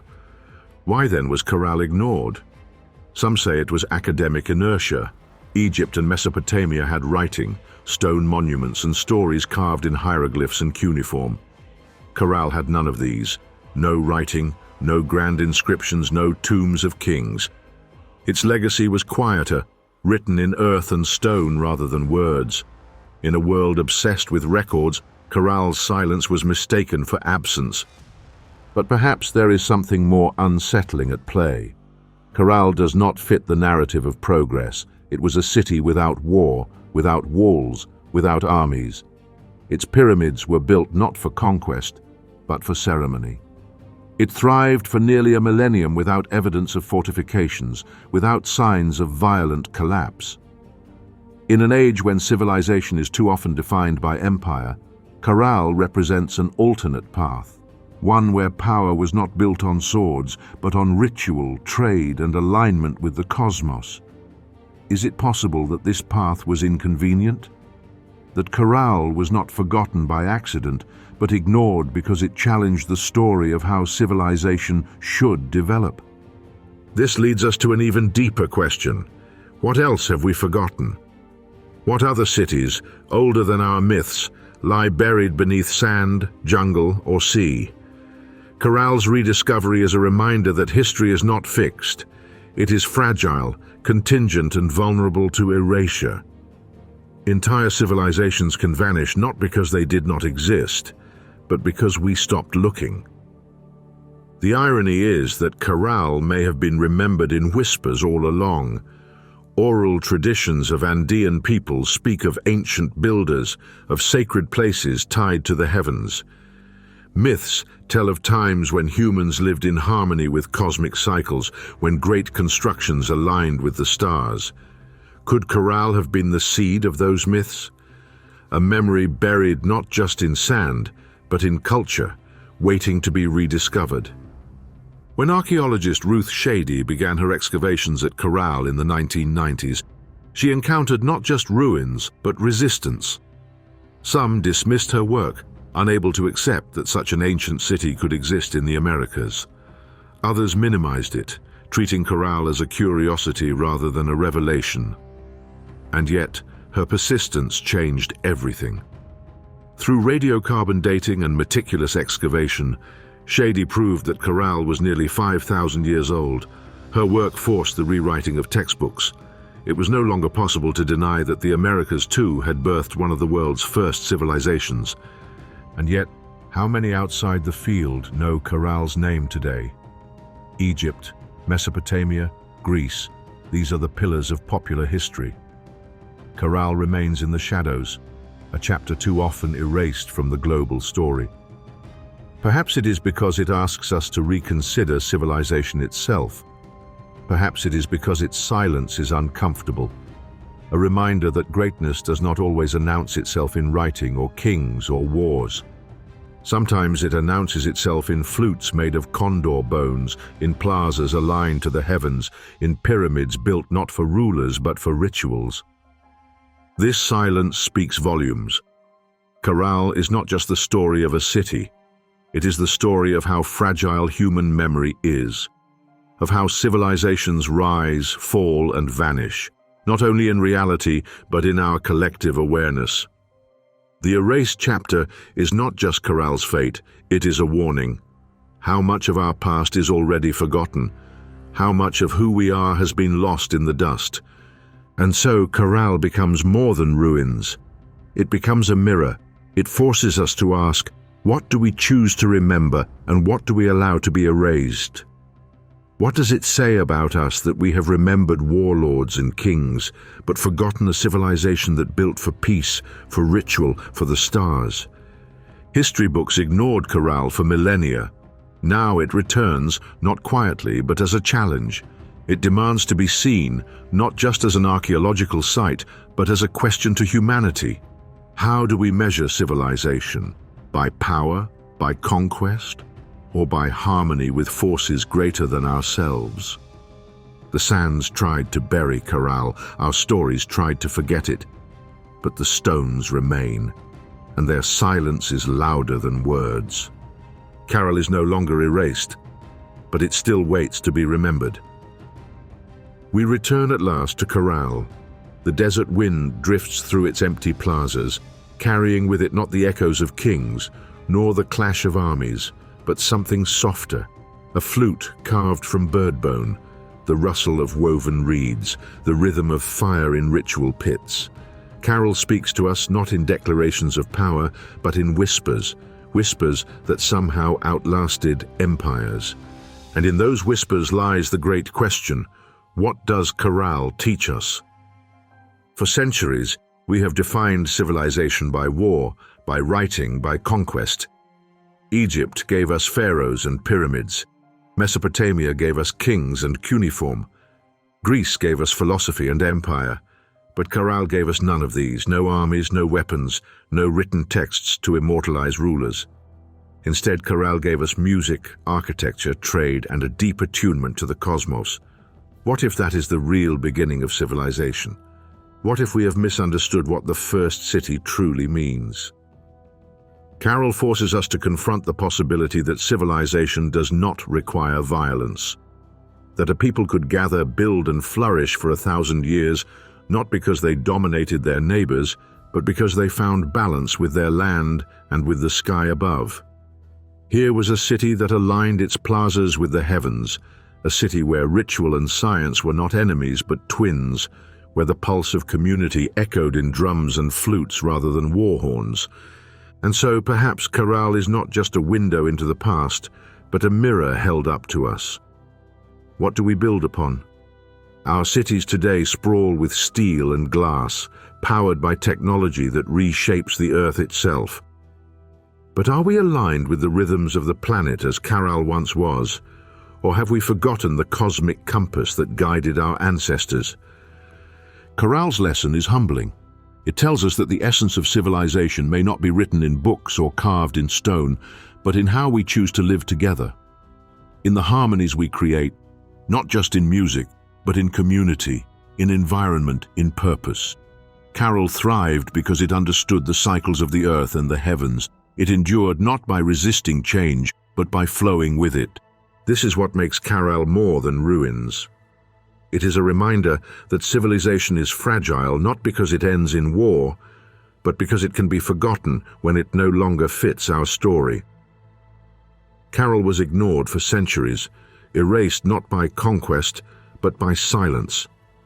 And yet it persisted beneath the sand, waiting to be rediscovered.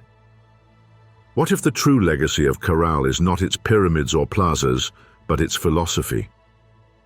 That humanity can build great cities without kings or conquests, that the foundations of society can rest not on fear, but on harmony, that the cosmos itself can be the blueprint for how we live. Of course, Caral is also a riddle. We still do not know why it was abandoned or what its people truly believed. We do not know if their cosmic alignments were warnings, calendars, or messages to gods. We do not know whether their silence was chosen or forced upon them by time. But perhaps that mystery is the point. Caral is not here to give us answers. It is here to give us questions, to unsettle the way we think about who we are and how we got here. And so the desert city remains, half buried, half revealed, a puzzle written in stone and silence. To stand among its plazas is to feel both awe and humility. Awe at the ingenuity of a people who built one of the world's first great cities. Humility at the realization that we nearly forgot them. Caral whispers to us across 5,000 years. We were here, and we mattered. Not because we conquered, but because we lived in rhythm with the stars. The question, then, is not why Caral disappeared. The question is whether we are listening, whether we are capable of hearing what this city is telling us. Caral does not give us permanence, it gives us transformation. It tells us that civilization is not a single path but many, and that the paths we forget may be the ones we most need to remember. And so we end where we began, in silence, under the stars. A sky as vast as eternity, whispering to anyone who will listen. What if the first city was not about power, but about harmony? What if Caral's greatest gift is not what it built, but what it still asks us, because Caral is not gone? It is waiting. And the question it leaves us with is simple, haunting, and eternal. What will we build for the stars? Thank you for joining us on this extraordinary journey through the universe here on Frontiers of Infinity. If this glimpse into the unknown has sparked your curiosity, be sure to subscribe and join us, where we unravel the darkest mysteries of space.